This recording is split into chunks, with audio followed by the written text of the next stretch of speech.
নীলু, মিম, লায়লা, বনি ও জেনি এর মধ্যে নীলু মিম থেকে লম্বা, লায়লা নাইলা জেনি থেকে বেটে, নীলু বনি থেকে বেটে, মিম জেনি থেকে লম্বা, সবচেয়ে লম্বা ঠিক পরে কে আছে? 50তম বিসিএসে মানসিক দক্ষতা প্রশ্নে এই প্রশ্নটি এসেছিল। প্রশ্নটি দেখতে খুব জটিল মনে হলেও টেকনিকের সাহায্যে আমরা খুব সহজে অঙ্কটি করতে পারি। তাহলে দেখা যাক আমরা কোন টেকনিক ব্যবহার করে সমাধান করব।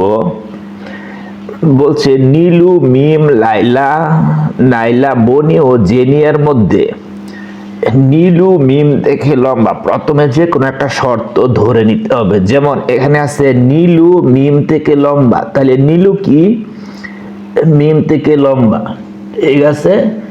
তাহলে এখানে নীলু কিন্তু মিম থেকে লম্বা, তাহলে কি নীলু কি নীলু মিম থেকে লম্বা, সে কিন্তু লম্বা, কাটছে মিম থেকে নীলু লম্বা। আমরা প্রথমে এই শর্তটা ধরে নেব। তাহলে আমরা লিখতে পারি, কি লিখতে পারি? মিম থেকে লম্বা, এই যে আমরা মিম লিখলাম, ঠিক আছে? মিম লিখলাম, মিমের চেয়ে লম্বা কে? নীলু। এই যে নীলু মিম থেকে লম্বা বলেই দিছে, তাহলে আমরা লম্বা গুলো উপরের দিকে দিব। যেমন তীর চিহ্ন দিয়ে আমি বোঝাচ্ছি মিম থেকে লম্বা হচ্ছে নীলু, নীলু হচ্ছে মিম থেকে লম্বা।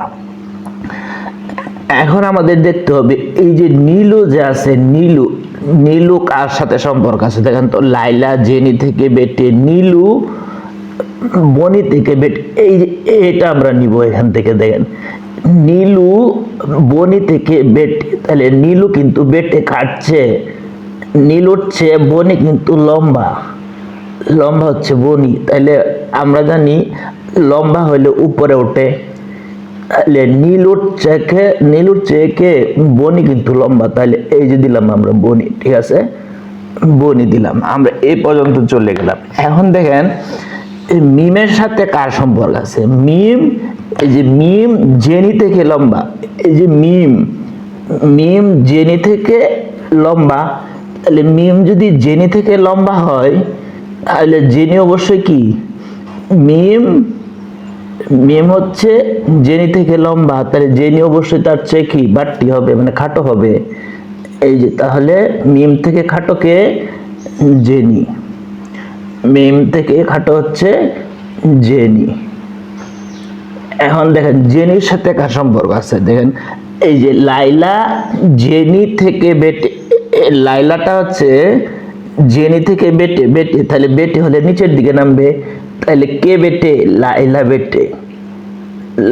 নাইলা হচ্ছে নাইলা বেটে। এখন প্রশ্ন হচ্ছে সবচেয়ে লম্বা টিক পরে, তাহলে আমরা সবার চেয়ে ছোট দেখলাম লায়লা, তারপরে জেনি, তারপরে মিম, পরে নীলু, পরে বনি। তাহলে যত উপরের দিকে উঠছে ততই হচ্ছে লম্বা, তাহলে সবচেয়ে লম্বা হচ্ছে বনি, তারপরে হচ্ছে নীলু। প্রশ্নে ছিল যে সবচেয়ে লম্বা ঠিক পরে কে আছে, তাহলে উত্তর হবে নীলু। উত্তর হচ্ছে নীলু, নীলু।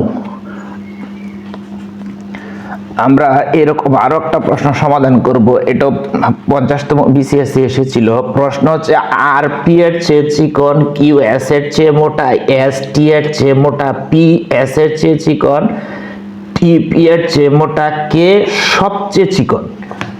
আমরা আগে যে অঙ্কটা করেছিলাম ঠিক একইভাবে এই অঙ্কটা করব। দেখেন প্রথমে কি শর্ত দেওয়া আছে? আর পি এর চেয়ে চিকন, তাহলে আমরা আরটা চিকন কাটছে পি এর চেয়ে, তাহলে পি মোটা, পি কিন্তু মোটা, পি মোটা, কাটছে মোটা, পি হচ্ছে আর এর চেয়ে মোটা। এই যে আর এর চেয়ে কে মোটা? মোটা হলে উপরে উঠবে, আর এর চেয়ে পি মোটা।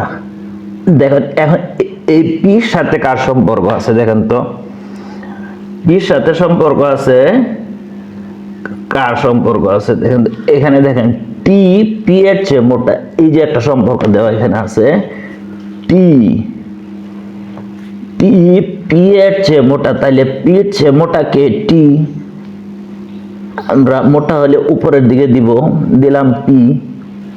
পি এখন দেখেন পির সাথে কার সম্পর্ক আছে, পি। পি এই যে পি দেখেন কোথায় আছে, এখানে এই যে পি এস এর চেয়ে চিকন, তাহলে পি কি, পি এস এর চেয়ে চিকন,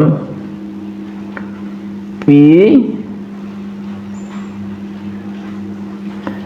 এস এর চেয়ে চিকন। হ্যাঁ, আর একটা সম্পর্ক আছে টি পি এর চেয়ে মোটা, তাহলে টি, সরি এটা হবে টি। এখন দেখেন তাহলে এটা যদি টি হয়, এস টি এর চেয়ে মোটা, তাহলে এই যে টি এর চেয়ে মোটাকে এস, তাহলে টি এর চেয়ে মোটা হচ্ছে এস, দিলাম এস, ঠিক আছে।